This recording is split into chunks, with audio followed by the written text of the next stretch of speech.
নমস্কার। আজ বানাবো ডিম পরোটা। সেই জন্য এখানে আমি ময়ান দিয়ে ময়দাটা ভালো করে মেখে নিচ্ছি। ময়দাটা মাখা হয়ে গেছে, ওপর থেকে তেল ছড়িয়ে ময়দাটা আমি 10 মিনিটের জন্য রেস্টে রেখে দিচ্ছি। 10 মিনিট পর ফিরে এসে এইগুলো আমি লেচি কেটে নিলাম। লেচি করে ময়দাগুলো সব লেচিগুলো আমি রুটির আকারে বেলে নিচ্ছি। এরপর এটা আমি চৌকো শেপ দেবো, সেই জন্য ভাঁজ দিয়ে নিলাম। এভাবে ভাঁজ দিয়ে চৌকো আকারে পরোটাগুলো আমি সবই বেলে নেব।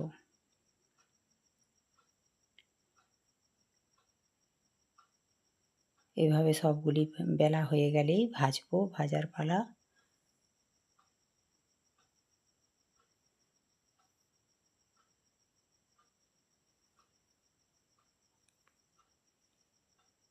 এখানে আমার ডিম পরোটা হবে, সেই জন্য আমি ডিমটা রেডি করে নিচ্ছি। প্রথমে পেঁয়াজ কুচির মধ্যে দিলাম নুন, তারপর দিয়ে দিলাম চিলি ফ্লেক্স, তারপর দিয়ে দেব কুচিয়ে রাখা ধনেপাতা।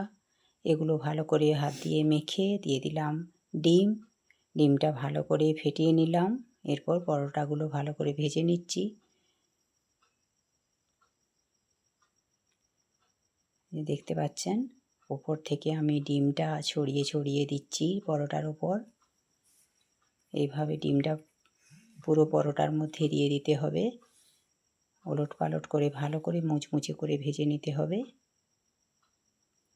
চামচের সাহায্যে চারিদিকে আমি ছড়িয়ে দিচ্ছি ডিমটা, যাতে দুই পাশে ভালোভাবে লেগে যায়।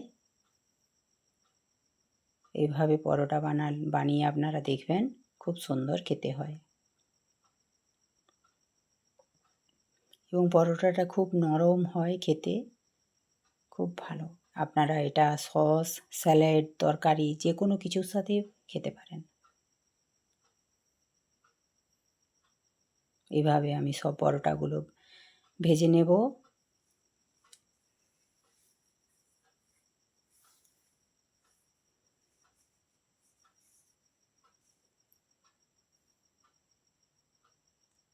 এভাবে ভেজে নিলাম। দেখতে পাচ্ছেন আমার রেডি।